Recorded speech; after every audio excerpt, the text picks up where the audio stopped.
नमस्कार मित्रों, उत्तराखंड मुक्त विश्वविद्यालय के सामुदायिक रेडियो हेलो हल्द्वानी में आपका बहुत स्वागत है। दोस्तों, अंतर्राष्ट्रीय महिला दिवस तो चले गया है, लेकिन महिलाओं की इतनी बातें थी कि हमें लग रहा है कि पखवाड़ा हमें मनाना चाहिए। तो अंतर्राष्ट्रीय महिला सप्ताह के बजाय अब हम पखवाड़ा मना रहे हैं। हमारे स्टूडियो में इस वक्त दो मेहमान हमारी मौजूद हैं। मनीषा बिष्ट, जिन्होंने ज्योग्राफी में MA किया है और अभी वो ट्रांसलेटर की जो जॉब होती है उसके लिए जमकर तैयारी कर रही हैं। इसी वजह से उन्होंने उत्तराखंड ओपन यूनिवर्सिटी से MA हिंदी का फॉर्म डाला है, क्योंकि उनका BA में इंग्लिश रही है तो हिंदी इंग्लिश के कॉम्बिनेशन चाहिए। इस वजह से वो यहाँ से हिंदी में MA कर रही हैं। मनीषा, आपका बहुत बहुत स्वागत है हमारी इस रेडियो में। Thank you ma'am. और मेरे साथ बैठी हैं निशा साहू। निशा ने BA करने के बाद टीचिंग ज्वाइन कर लिया था, तो साथ में उन्होंने ओपन यूनिवर्सिटी से इकोनॉमिक्स में MA किया, क्योंकि एक बहुत अच्छा अवसर है कि आप काम करते करते, जॉब करते करते जो है ओपन से फॉर्म भर सकते हैं।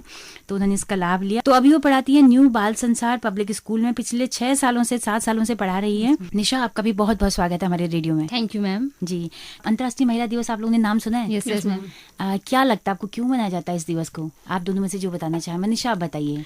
मैम, अगर हम पहले की बात करें, प्राचीन समय की, या फिर जब पहले महिलाओं को उतना स्थान प्राप्त नहीं था, मतलब संसार में उतना अधिकार नहीं था। हाँ। सोसाइटी में भी उनको उतनी जो उनकी पोजीशन होनी चाहिए थी, क्योंकि मैम उनको सिर्फ ये समझा जाता था कि ये सिर्फ घर संभाल रही हैं, सिर्फ घर संभालने के लिए हैं, बच्चे संभालने के लिए है। इनकी शादी में देखा जाए तो पुराने जमाने में ही हमारे मम्मी पापा की शादी में 12-13 साल में ही उनकी शादी हो जाती थी। बिल्कुल। तो बिल्कुल उनको मतलब पढ़ाई वढ़ाई का तो आप सोचिए ही नहीं कि उनको पढ़ाया जाए या फिर कुछ ऐसा। अच्छा, आपकी मम्मी पढ़ी हैं? मैम नहीं पढ़ी, लेकिन उन्होंने मुझे इतने अच्छे संस्कार दिए हैं जी कि जो एक पढ़ा लिखा भी नहीं दे सकता। क्योंकि आजकल के मैम देखा जाए लोग इतना पढ़े लिखे हैं फिर भी वो अपने बच्चों को वो संस्कार नहीं दे पा रहे हैं। बिल्कुल। मैम देखिए, पहले इतने क्राइम नहीं होते थे, अब देखिए मैम कितने क्राइम हो रहे हैं। तो मैम उनके ऑफकोर्स उनके माँ बाप पढ़े लिखे होने के बावजूद अपने बच्चों को वो संस्कार दे ही नहीं पा रहे हैं। तो मैम इससे अच्छा तो एक अनपढ़ जो इंसान मैम बिना पढ़े लिखे अपने बच्चों को एक अच्छे संस्कार दे सकता है। बिल्कुल। तो आपके पिताजी विजिलेंस में हैं। मैम। और आपकी बड़ी दीदी नर्सिंग किया, उन्होंने जॉब करती हैं। दूसरी दीदी सब इंस्पेक्टर हैं अल्मोड़ा में। Yes ma'am. और तीसरी दीदी इंजीनियर हैं। और आप जो हैं वो ट्रांसलेटर की तैयारी कर रही हैं। भाई आपका MCOM कर रहा है। तो मैम ये देखिए कि मेरी मम्मी ने नहीं पढ़ा, लेकिन उन्होंने कहा अगर मैंने नहीं पढ़ा है, मतलब उन्होंने बहुत संघर्ष किया हमें यहाँ तक पहुँचाने के लिए। बिल्कुल, बहुत उनका उपकार है, मैं तो कहती हूँ मैम। क्योंकि हमारे गांव में मैम अभी भी बच्चों की ना 12 के बाद शादी हो जाती है। बिल्कुल मैम, हमारे गांव में कोई नहीं होगा इतने हाई पोस्ट तक। बिल्कुल। आप लोग जब गांव जाते हैं ना, क्योंकि जब होता है कि लगातार 4 बेटियां हो गई तो एक प्रेशर होता है परिवार पे कि क्योंकि पूरा तो बेटा बहुल समाज है कि वंश बढ़ाने के लिए बेटा चाहिए। और यही वजह रही भी होगी कि आप 4 बहनों के बाद एक भाई है आपका। तो क्या लगता है जब गाँव जाते हैं तो कितना प्रोत्साहन मिलता है लोगों की तरफ से? अरे कितना पढ़ी लिखी बेटियां हैं, अच्छा लगता है? मैम लोग प्रोत्साहित करते हैं, क्योंकि जब हम लोग जाते हैं गाँव तो ये नहीं होता है कि हम सहरसा हैं तो हम प्रॉपर मैम वहाँ पर भी पूरा जो गाँव के जितने काम होते हैं वो सब करते हैं। अच्छा, तो लोग काफी खुश होते हैं कि ये लोग गाँव का भी उतना ही निभाते हैं और जितना उन्होंने अपने पढ़ाई में भी उतना ही योगदान दिया है। जी। तो अभी तो मैंने तो कुछ नहीं किया है, इतना बड़ा मुकाम हासिल नहीं किया है। मेरी दीदी ने, वो ऐसा ही है। लोग बहुत खुश हुए थे क्योंकि हमारे गांव से पहली, मतलब मैम वो पहली हैं, सब इंस्पेक्टर बनी हुई हैं। हमारे दादाजी का पहले बहुत नाम था, सब लोग जानते थे इनको, उमेश सिंह बिष्ट। अच्छा, उमेश सिंह बिष्ट। आप लोग बगवाली पोखर के हैं? रानी की मैम बगवाली पोखर बगुना गांव के हैं। तो उमेश सिंह बिष्ट आपके दादाजी क्या वो समाज सेवी रहे हैं? पहले मतलब वो मतलब कह सकते हैं ग्राम प्रधान थे। तो मैम वो जब स्टार्टिंग में तो मैम लोग काफी उनकी इज्जत करते थे। आज भी लोग उनको पहचानते हैं, लेकिन आज जब उनकी पोतियों के नाम से क्या बात है, जाना जाता तो मैम काफी गाँव जाना जाता है। बिल्कुल। देखिए, बेटियां अगर उनको मौका मिले तो कुछ भी कर सकती है ना। आपको क्या लगता है निशा कि मौके कम मिलते हैं लड़कियों को? हाँ मैम, थोड़ा सोसाइटी हमारी इस तरह की होती है कि बस लड़के ने पढ़ लिया तो उसकी शादी कर ली जाए। एक्चुअली हम लोग जो साहू हैं कम्युनिटी से हैं, तो वहाँ पर तो बहुत ज़्यादा ही होता है। एक तो मैं सब पढ़ने के बाद तुरंत शादी करना बहुत ज़रूरी है। और शादी में उसके बाद दहेज, हमारे इसमें दहेज बहुत लेते हैं। दहेज बहुत अच्छा, दहेज बहुत है कि मतलब अगर शादी आपको अच्छी जगह करनी है या लड़का अगर पढ़ा लिखा जो भी है, लेकिन उसके लिए आपको दहेज देना पड़ेगा। कम से कम ऐसी 10 लाख 15 लाख का देते हैं वहाँ पर लोग। हाँ, तो इस तरह के होता है। हम लोग के मौके, हम लोग के तो मतलब जो हम लोग कम्युनिटी में मौके बहुत कम ही होते हैं लड़कियों को। बट मेरी मम्मा ने भी मुझे बहुत पढ़ाया है और इस तक पहुंचाया है। मतलब हमारे इसमें जो होते हैं, अभी भी बहुत लोग कहते हैं कि अब तो लड़की की शादी कर दो, इतनी बड़ी हो गई है। बट मैंने मम्मा से बोला है कि अभी मुझे कहीं गवर्नमेंट जॉब मेरी हो जाती है, उसके बाद फिर सेटल हो जाए, क्योंकि शादी तो हमने करनी है। बट ये मौके बाद में नहीं आएंगे। शादी के बाद मे भी हो सकता है कि मैं आगे ना बढ़ पाऊँ, मे भी हो सकता है कि घर के कामों में उलझ जाऊँ। तो अभी तो मेरे मम्मी पापा मौके हैं, सब कुछ है और सपोर्ट भी है, बाद में भी हो सकता है सपोर्ट ना करे फैमिली वाले। बिल्कुल। तो आप कितने भाई बहन हैं? हम 3 हैं। मेरी सिस्टर है, उनकी मैरिज हो गई है, फिर नेक्स्ट मैं हूँ, फिर इसके मेरा छोटा भाई है। Yes, बहन अगर छोटी हो तब भी उसकी भाई से पहले शादी होती है। हाँ, आपने तो देखा होगा। हाँ। तो आप तो बड़ी हैं, तो आप पे तो और प्रेशर होगा। हाँ, बहुत प्रेशर है मेरे ऊपर। तो पिता आपके यहाँ मंडी में आड़ती हैं? आड़ती नहीं मैम, वो काम करते हैं। हाँ, मतलब कि ऐसी जो टमाटर लेके ऐसे बेचते हैं, मतलब हाँ, ऐसा आड़ती नहीं, बट थोड़ी उसमें कम ओके, नीचे में है, बट ओके, ये ओके। काम वर्क करते हैं। तो कितने सालों से हैं आप लोग हल्द्वानी में? मतलब आपकी पुश्तें यहीं पैदा हुई हैं? हाँ, यही है, मेरे पापा का जन्म ही हुआ है, मेरा भी यही हुआ है। जी, जो जी, दादाजी जी। लोग हैं वो भी यहीं से, मतलब पहले रहते यूपी थे, पर यहाँ जी। पर आके शिफ्ट हुए थे। जी। निशा, आपको क्या लगता है, इतना कुछ हम सब आज पढ़ लिख के इतना इन मुकाम तक पहुंच रही हैं, हमारी पुरानी बहनें जो हैं यहाँ तक नहीं पहुंच पाती थी, शादी होके घर तक जिम्मेदारी थी। एक जो इमेज है ना कि महिला का जो स्थान है वो घर पे है, और बच्चे पालना, परिवार चलाना, और अब नौकरियां अगर लड़कियां कर रही हैं तो परिवार बिगड़ रहे हैं, बच्चे छूट जा रहे हैं, माँ पिताजी की सेवा नहीं हो रही है। तो ऐसे में आपको क्या लगता है कि नौकरी छोड़ दें या दोनों चीजें कैसे संभालें? मैम, दोनों चीज संभाल सकते हैं अगर फैमिली सपोर्टिव हो। अगर जहाँ हमारी शादी हो रही है वो लोग अगर अंडरस्टैंडिंग हो हमारे बीच में, अगर वो लोग ऐसे सोचे कि ठीक है आप जॉब करिए, हम घर देख रहे हैं, तब तो ठीक है। बट अगर वो लोग सपोर्टिव नहीं है, वो लोग कहते हैं कि नहीं घर बिगड़ रहा है, घर के काम प्रॉपर नहीं हो पा रहे हैं, बच्चे बिगड़ रहे हैं या कुछ भी हो रहा है, तो फिर इस कंडीशन में हमको जॉब करना बहुत मुश्किल है। बिल्कुल। क्योंकि तब भी अगर सुबह शाम का भी काम करके जाते हैं तब भी लगता नहीं आपको कि दोहरा डबल बर्डन है महिलाओं के ऊपर, आज कामकाजी महिलाओं के ऊपर? यस, बहुत ज्यादा है, लेकिन कुछ पाने के लिए वो सब भी कर रही है। भी कर रही है यार एट में। मैम जैसे अभी बताऊं आपको एग्जांपल, तो जैसे मैं, मेरा भाई और पापा रहते हैं, तो ऑफ कोर्स माँ गांव में रहती है? हाँ, मेरी मम्मी गांव में रहती है। ओके। तो मैम जैसे कि अभी मैं करती हूँ, मैम पूरा घर एक जिम्मेदारी हुई निभा रही हूँ। अच्छा, तो लेकिन तैयारी मेरे के पापा, साथ। यस मैम, लेकिन मेरे पापा बहुत हेल्प करते हैं, जैसे थोड़ा बहुत काम कर दे जी।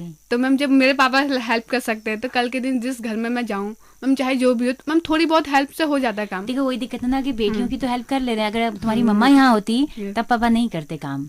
वैसे तो कुछ पुरुष होते हैं वो करते हैं मैम, वो करते हैं। अच्छा, 5% पुरुष मेरा मानना है कि होते हैं जो प्रॉपर बढ़िया पत्नियों से ज्यादा काम करते हैं, लेकिन बाकी के 95% जो है तो उनको हाथ में ही देना पड़ता है खाना। मैं तो होता है मैम, कुछ होते हैं ऐसे कि वो सोचते हैं कि बस शादी हो गई अब मेरे लिए, मैम उनको होता है कि अब मेरे सारे काम, मतलब जो पहले वो करते भी होंगे ना, वो भी पीछे छोड़ देते हैं कि अब तो आ गई है बीवी तो वो करेगी। मतलब वो एक इतना आरामदायक पोजीशन में होते हैं, इतना कंफर्ट जोन में होते हैं, उससे बाहर नहीं निकलना चाहते हैं, पेन नहीं लेना चाहते हैं जब कोई करके दे रहा है तो ना। अच्छा, तो फिर आप घर का सारा काम भी करती हैं, भाई को खिलाना, पिताजी को खिलाना और झाड़ू पोछा सब कुछ।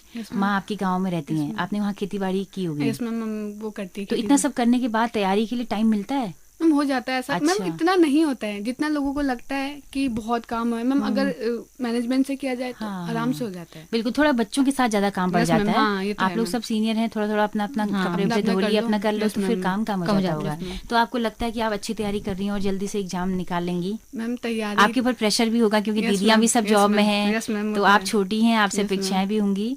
Yes ma'am. तो प्रेशर भी है कुछ की माइंड में कि निकालना ही है? यस मैम, निकालना ही है, क्योंकि फिर मैम अगले साल में भी पापा का रिटायरमेंट है, तो फिर आगे शादी हो जाएगी। मैम अभी से बोल रहे हैं लड़के वड़के आगे देखने के लिए या कुछ? अभी मैम देखने नहीं आए, बट बात चल रही है कि अगर तुम हाँ बोलोगे तो हम फिर वो करेंगे आगे। कुछ अंदाजा है कि शादी के बाद का जीवन लड़कियों का कैसा होता है? अपनी मम्मी लोगों को, अपने आसपास सबको देखते होगे, कैसा जीवन लगता है आपको? मेरे ख्याल से तो सबका अलग अलग होता है मैम। जैसे अभी हमारे गांव में है जितनों की बच्चों की शादी हो गई है मैम, मुझसे छोटे जितने सबकी शादी हो गई है, तो मैम उनका क्या है कि अभी जैसे वो अपने घर पे जो काम करते थे, जैसे वहाँ भी खेती बाड़ी है, तो उनके फैमिली वालों ने वहाँ भी उनको वैसे भेजा है, मतलब दूसरी जगह भी, तो वहाँ भी वो कर रहे हैं, वहाँ से ज्यादा कर रहे हैं। किसी का तो मैम ऐसा है फैमिली में कि वो ज्यादा कर रहे हैं, अपने घर से ज्यादा कर रहे हैं, और किसी का ऐसा है कि थोड़ा सही है, मतलब। हाँ, ये तो पहाड़ की होगी, लेकिन शहर की बात अगर कहें ना, तो शहर में खेतों का काम नहीं है, लेकिन घर के कामों में उलझे रहते हैं ना। और अगर नौकरी करना चाहती हैं तो फिर अगर सरकारी है तब तो फिर कोई मना नहीं करेगा, लेकिन प्राइवेट है तो फिर आपको घर में थोड़ा सा मान मनोवल करना पड़ता है कि करना ही है। और फिर बेबी अगर आपका हो गया तो फिर आप वैसे एंगेज हो जाती हैं। तो आपको लगता है कि शादी के बाद करियर बनाना बड़ा मुश्किल है? बहुत करियर बन गया तो शादी से पहले बन गया। तो आपको मनीषा लगता है कि बहुत कम एज होती है लड़कियों को खुद को साबित करने की? क्योंकि एक प्रेशर लगातार शादी का चलते रहता है साथ में। मैम फैमिली से ना भी चले मैम, सोसाइटी, हाँ, सोसाइटी हम बोल सकते हैं उनको मैम। वो मतलब उनको इतनी प्रॉब्लम क्यों होती है मुझे ये समझ में नहीं आता है मैम, क्योंकि हमारी फैमिली है वो हमें देख रही है, बस सोसाइटी फैमिली वालों पे भी वो करेगी, कब कर रहे हो, कब करोगे। बिल्कुल बिल्कुल। निशा, आप तो स्कूल में पढ़ा रही हैं, हाँ जी। आपको क्या लगता है टीचिंग में तो बहुत महिलाएं हैं आज? हाँ जी। अगर हम पब्लिक सेक्टर की बात करें हाँ, या हाँ। सरकारी में करें तो बहुत महिलाएं आई हैं। आपको लगता है कि एक महिला ज्यादा अच्छा पढ़ाती है एक पुरुष के बजाय? Yes ma'am, right. एक जो महिला खासकर होती बच्चों है, को, हाँ। हाँ, जो महिला होती है उसे बच्चों से बहुत अटैचमेंट होता है, एक स्नेह रहता है, एक लगाव रहता है। वही मैं भी देखती हूँ हमारे स्कूल में बहुत सर हैं, वो पढ़ाते हैं, बट एक जो अटैचमेंट होता है, जो डांटने का उनका वे होता है, वो हमसे बहुत डिफरेंट है। बच्चे डर जाते हैं उनसे, सहम जाते हैं और कुछ बोल नहीं पाते हैं फिर। लेकिन वही अगर हम डांटते हैं या हम कुछ, तो हमसे उसका मतलब रीजन बताते हैं कि हम इसलिए ये कर रहे हैं या इसलिए लड़ रहे हैं या इसलिए बोल रहे हैं, वो हमको बताते हैं। अच्छा, तो दोस्ताना व्यवहार कहीं कहीं होता है हाँ आप जी, लोगों के दोस्ताना साथ? व्यवहार रहता है। आप क्या सब्जेक्ट पढ़ाती हैं? मैं अभी वहाँ पर तो सेकंड क्लास पढ़ाती हूँ, बट Okay. सब्जेक्ट और पढ़ाती हूँ, बट तो आप सेकंड क्लास की क्लास टीचर भी हैं? हाँ जी, वैसे मैं इंग्लिश पढ़ाती हूँ, मेरा सब्जेक्ट इंग्लिश है। ओके। हाँ कैसा जी। लगता है आपको कि आपकी, क्योंकि कम्युनिटी में तो इतनी बंदिशें हैं लड़कियों के लिए, हाँ जी। तो आप पढ़ा रही हैं, कुर्सी में बैठ के बच्चों को पढ़ाती होंगी, और मतलब क्या क्या कितना अच्छा फील होता मैं है? बहुत अच्छा लगता है, क्योंकि मेरा बचपन से एम ही रहा है टीचिंग का। जब मैं बचपन से, मेरी फ्रेंड ही है मनीषा, जो Okay. ये मेरी बेस्ट फ्रेंड ही है स्कूल की। तो हम मेरा अच्छा, आप लोग क्लासमेट हैं? Yes yes sir. कहाँ से पढ़ा आपने? जीजीआईसी से? हाँ, GGIC धौलाखेड़ा से। ओके, हाँ धौलाखेड़ा जी। जीजीआईसी तो से। मेरा बचपन से ही एम था कि मैं टीचर ही बनूं। अब वो एम तो खैर मैंने पूरा कर लिया है, बट अब ये है कि गवर्नमेंट में कहीं हो जाए मेरा। तो आप किस चीज की selection। तैयारी कर रही हैं अभी? मतलब समूह गौ, ये यूपीएसएससी का फॉर्म मैंने फिल किया है, बट अभी जो ये वैकेंसी आई है प्राथमिक टीचर की, हाँ, जो अभी कोर्ट में भी गई थी एनआईओएस से, ओके। तो उसके लिए मैं अप्लाई मैंने करा है। अब वो जब अभी निकलेंगी तो मैंने मतलब अप्लाई कर दिया, उसके लिए मेरे नंबर वहाँ पर आ जाता है मेरिट लिस्ट में, तो मेरा हो जाएगा वहाँ। हाँ, बाकी यूपीएसएससी की तैयारी कर रही हूँ मैं अभी। तो अभी आप बिल्कुल शादी के मूड में दोनों ही नहीं है, बिल्कुल मैम। तैयारी करनी है, Yes। और घर वाले पूरे आपको सपोर्ट दे रहे हैं? हाँ जी। मैं मेरी सिस्टर्स बहुत सपोर्ट करती हूँ, जी। काफ़ी सपोर्ट करती है मेरी दीदी है मुझे। मेरे को कोई भी प्रॉब्लम होती है, चाहे वो कैसी भी हो, चाहे वो पर्सनल हो, चाहे वो स्टडी से हो, वो हमेशा हेल्प करती चाहे है। पॉकेट मनी की हो। यस मैम, मतलब उनका, मेरी जो थर्ड वाली सिस्टर है जो पुणे में रहती है, जिन्होंने इंजीनियरिंग की है, मैम वो इतनी हेल्पफुल है। मतलब वो फ्रेंड भी है मेरी, वो सिस्टर भी है मेरी। चाहे वो उनका सब्जेक्ट हो ना हो, मैम स्टडी में भी वो, अगर मुझे कुछ समझ में नहीं आ रहा है तो वो उसको खुद पढ़ेंगे पहले। चाहे वो उनका सब्जेक्ट उनको ए जीरो से भी नहीं पता, कुछ ना क्या पता, बात है। लेकिन वो सब करके, अच्छा। मतलब वो सब कुछ करती है मेरे लिए। अच्छा मनीषा, कैसा लगता है? इतनी सारी दीदियां हैं, मेरी तो कोई दीदी नहीं रही है, तो मुझे बड़ी कमी फील होती है। मतलब कैसा लगता है आपको? कभी भी मतलब ऐसा, कभी भी अगर लाइफ में ऐसा होता है कि कहीं कोई भी प्रॉब्लम होती है, मैं मुझे कोई छोटी सी भी होती है, मैं दीदी को कॉल करती हूँ। अच्छा। मतलब कि मेरे को वो गाइड करती है बिल्कुल, कि क्या बिल्कुल। सही है, क्या गलत है। बिल्कुल। वो बोलती हैं कि पहले तू सोच ले, कहीं पर नहीं समझ में आ रहा तो हम बताएंगे। मैम कोई भी हो, चाहे स्टडी से हो, पर्सनल में हो, ओके। तो वो सब चीज़ में मेरी हेल्प करती जी। है। क्या क्या दिक्कतें हैं यहाँ पे? आपको लगता है कि कोचिंग सेंटर्स हैं नहीं है कि इन तैयारियों के लिए आप कोचिंग भी कर रही हैं? यस क्या मैम, कर रही हैं कोचिंग? कहाँ से? हम इधर मुखानी से, विद्या IAS अकेडमी से। अच्छा, ओके।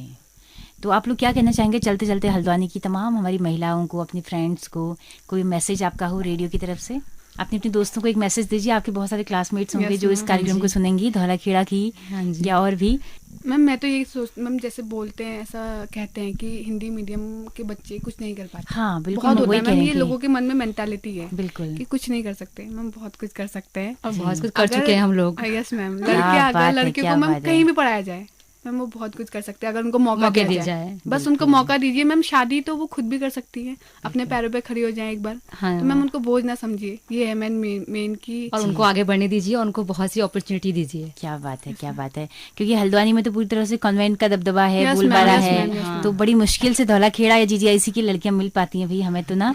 और इतनी मतलब आप लोग डेडिकेटेड हैं और इतना डायमेंशन से बोल रही हैं, तो मुझे लगता है कि बहुत बड़ी बात है। आप दोनों को ही मैं सैल्यूट करती हूँ। आप लोग अच्छे से तैयारी करें और उसके बाद ही शादी के बारे में सोचें। आप दोनों का ही बहुत बहुत शुक्रिया। Thank you ma'am, thank you, आपने थैंक्स हमें आपने बैठने हमको का यहाँ first time मौका फर्स्ट टाइम दिया। हम यहाँ पर आए जी, हैं और फर्स्ट जी। टाइम यहाँ बोल पाए हैं, और हमको बहुत ही ज्यादा अच्छा लगा है यहाँ बोल के। तो आपको लगता है कि अब आप अच्छा बोल सकते हैं? हाँ जी, हाँ जी। पहले तो हम बहुत ज्यादा अंदर से मैं थोड़ा डर लग रही थी कैसे बोलेंगे, बट आपसे बात करके, यहाँ आपसे कम्युनिकेशन करके हमको बहुत अच्छा लगा है। जी। तो हमारा जो ये रेडियो है, इसका मकसद हमें लगेगा कि पूरा हो गया है, क्योंकि ये एक कम्युनिटी रेडियो है, सामुदायिक रेडियो है। इसका मकसद ही है कि आप लोगों को एम्पावर करें, महिलाओं को एम्पावर करें, जो हाशिए के लोग हैं उनको आवाज़ दें, उनको उनकी आवाज़ बने। हमारा काम ही है कि आप लोग स्किल्ड बने और ज़्यादा। तो हम उम्मीद करेंगे आप आगे भी रेडियो में लगातार आती रहेंगी। हाँ जी मैम, यस जी। मैम, पक्का। तो बहुत बहुत शुक्रिया। तो दोस्तों, आप सबका भी बहुत बहुत शुक्रिया हमारे साथ कार्यक्रम में अंत तक बने रहने के लिए। अगर आपको ये कार्यक्रम पसंद आया हो तो अपना फीडबैक हमें जरूर दीजिएगा। हमारा यूट्यूब चैनल है, हमारा फेसबुक पेज है हेलो हल्द्वानी नाम से। तो इसी के साथ अपनी रेडियो मित्र सुनीता भास्कर को दीजिए इजाजत। नमस्कार।